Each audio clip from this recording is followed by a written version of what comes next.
Hi everybody, welcome to Dave's Beatles channel. This week it's the All Things Must Pass special. Come and join me.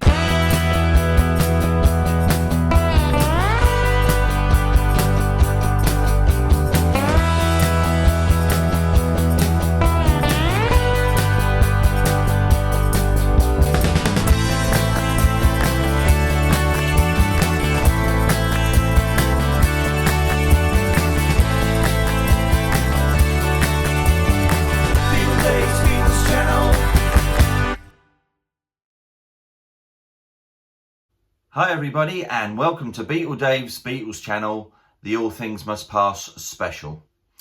Hope you like my new introduction video which I've made as well. If anyone wants to comment, let me know what you think, would be appreciated. Also, I just want to thank each and every one of you who subscribed. I can't thank you enough, so thank you very much from the bottom of my heart. Okay, this is the bit I'm going to call I Call Your Name, which is basically the shout outs to everybody that has made positive or constructive comments, or I just want to say hello. So we've got James Anderson, Beatle Hair, Wesley Sexton, Lisa Russell Hazen, Historicus Joe, that's a good one, Jason Brayshaw, Robert Richards, Robert Soul, Richard McCook, John Andrews, Bernard Wynn, Michael Rice, who's from all the way down under, Oswaldo Menendez, Beetle Sean, Mookie Feldman, Farrell McNulty, Michael Boyce, DJ Reed, P.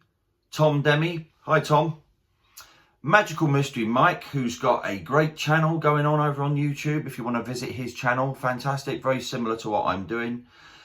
We've got Carl JPGR, another great name, John Bliss, John Harrison and Trevor Brown.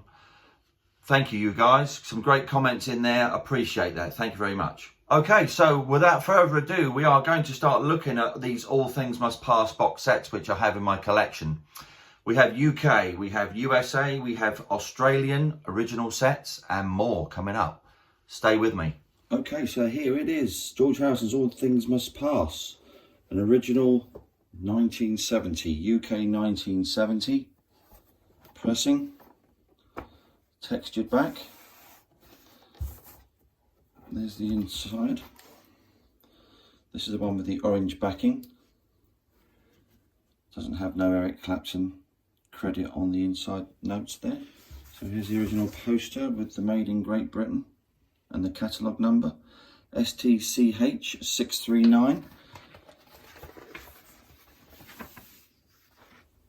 The inner sleeves, cartridge paper inner sleeves. Hard to get these without getting any splits at the sides or on the bottom. Very difficult. And the original Applejack one. Okay, so we've got the vinyls. Probably only seen a turntable probably twice in its life. That's side one. Side two. Orange labels were apparently George Harrison's idea. Not sure why or what the reason was. Still look quite pretty though. Beautiful shape.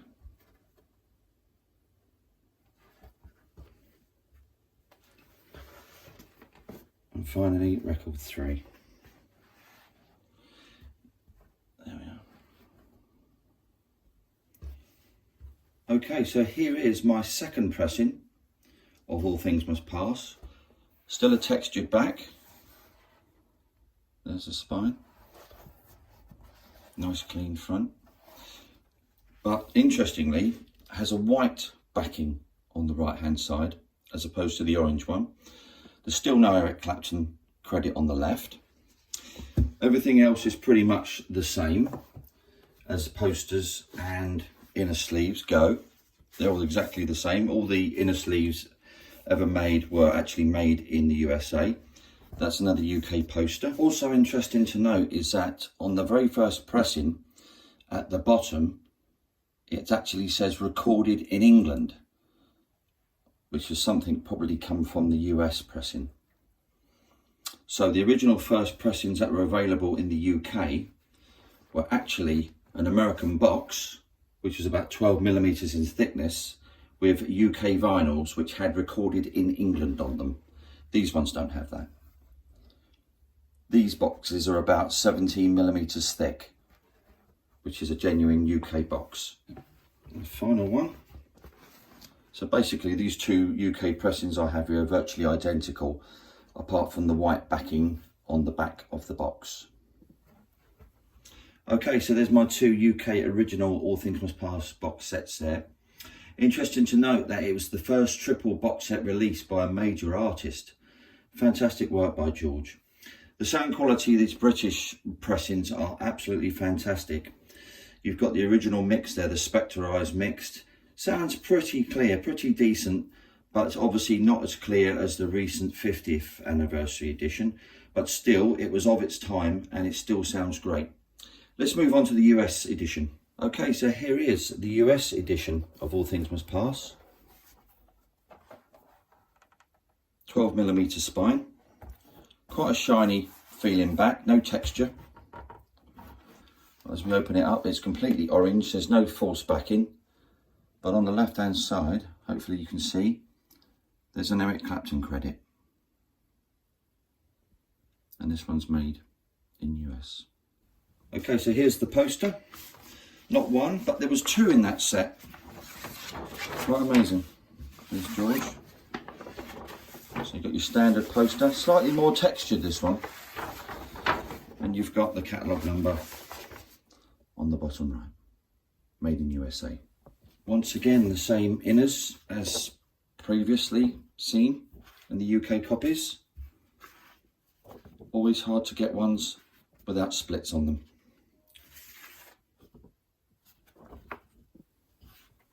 What's interesting on the US edition is that they've sliced the apples. Instead of having all orange sides, you've got the slice.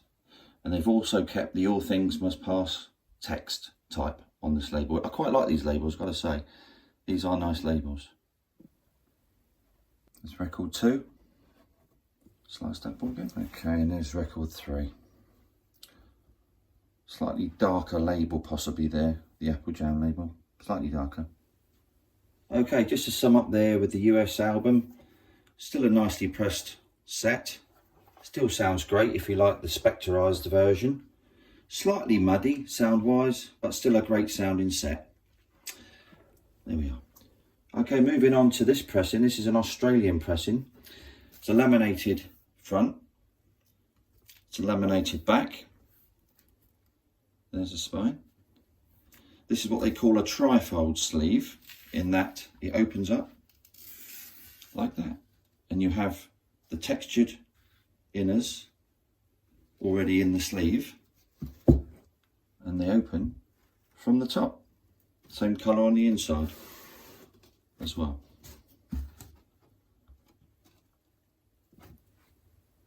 So there's no poster in this set. These are the original inner sleeves you get. And once again, the records are in these MA Recordings inner sleeves,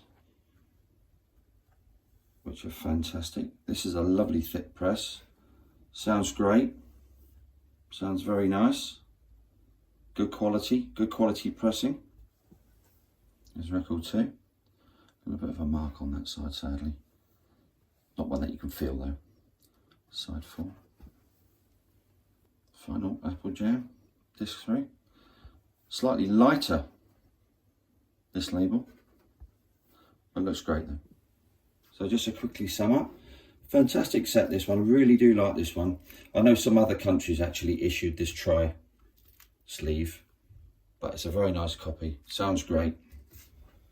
Okay, so we have here, this is a Japanese All Things Must Pass, a lovely box. Doesn't have an obi with this one, unfortunately, when I brought it, but it has quite a velvety texture, this one. And there's a little Apple logo at the bottom.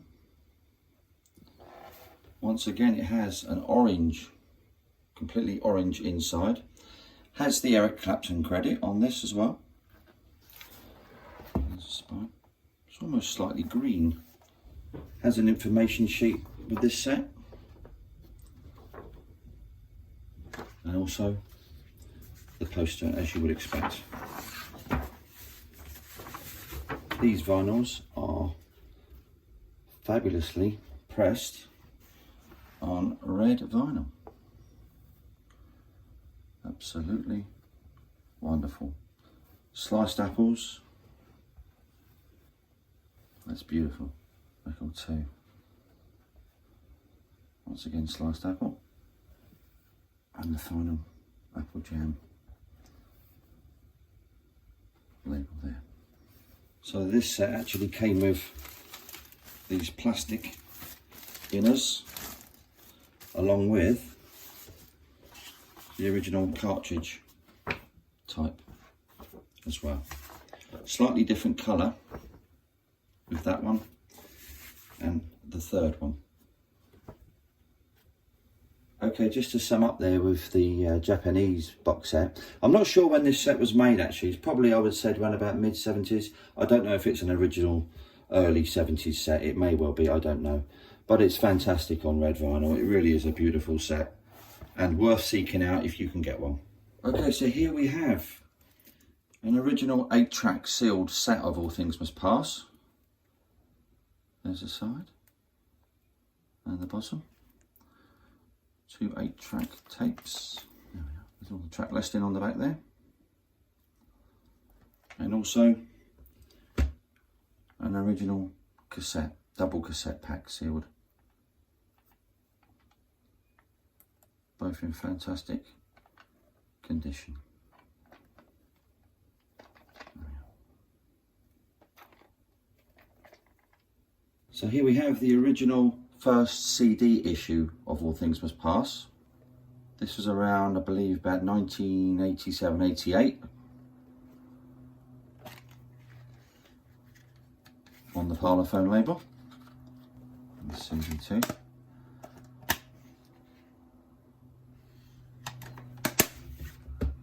And then we have the booklet. So the poster of George in there. And all the information, as you would expect. All the key players and the track list.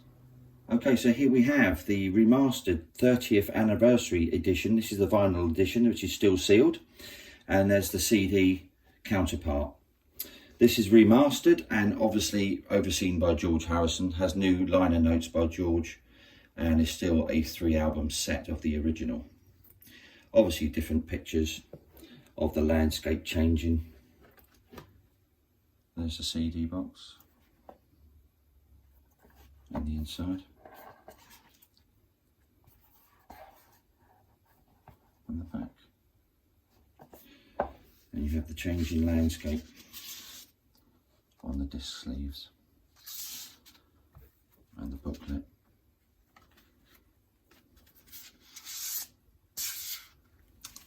So a slightly better sounding set than the original, slightly improved. Has some extra tracks on, bonus tracks, and it has My Sweet Lord 2000 on there also. And also the My Sweet Lord single that came out in 2001.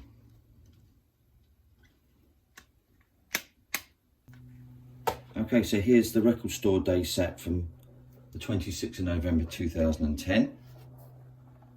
Based on the American box set, limited of 7,000, I believe. That's 185, number 185. It's about maybe a 12mm thickness on that set. Orange on the inside once again. It has Eric Clapton credit on there. So we have the poster, some of the cartridge paper inners. Pretty sliced up at the sides and the bottom.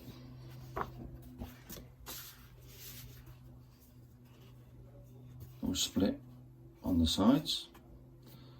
I guess that's because of the 180 gram records that are so thick and they slide about a little bit. Labels based on the USA set with the slice and the same text as before. Very thick vinyl, incredibly thick vinyl. Sounds pretty well though. That's record 2. And finally, record 3. Really dark apple jam label there. So just to sum up with this set, the RSD set, which is limited of 7,000. It's a great set. It's based on the USA set, so it's a very good replica. Sounds very good. It's about 12mm thick box, as I've mentioned before. Does sound great. It's a shame about the inner sleeves. Obviously, the 180-gram records have obviously split the inner sleeves. But other than that, it's actually a very nice set. I don't know if I've mentioned before, but the original artwork was done by Tom Wilkes and Barry Feinstein. Really nice picture of George there with his gnomes in his gardens. So the final set I've got here was released on the 29th of November 2010, 40th anniversary set. Still sealed. Has no limited edition number, but I guess it's still based on the American version of the box set.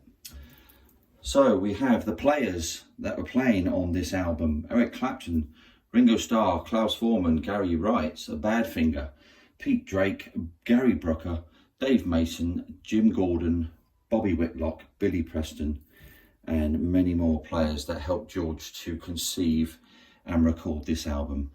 Produced by George Harrison and Phil Spector. An absolutely brilliant album, and possibly the best solo Beatles album that there is. So just to show some UK and USA related singles. There's the UK single of My Sweet Lord, which was issued on the 15th of January 1971. This reissue was released on the 24th of the 12th, 1976. A lighter apple on this one. So here's Billy Preston's version of My Sweet Lord, which was released before George's on Encouraging Words. So here's the US version of My Sweet Lord, which was released on the 23rd of 11th, 1970, about 2 months before the British version. And that's backed with, isn't it a pity, double Apple label. The What Is Life Apple Scruffs USA single.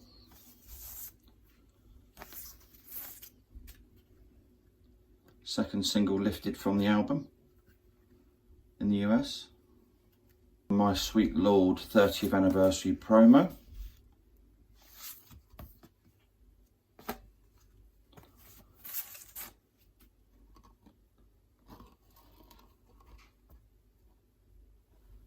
And we got the My Sweet Lord and All Things Must Pass jukebox single. So finally we have the My Sweet Lord RSD Black Friday single, and that was released on the 27th of the 11th, 2020.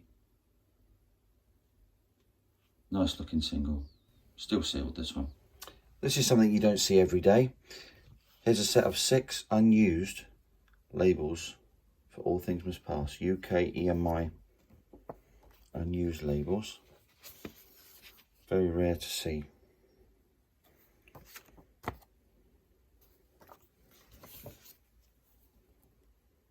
That's disc 3.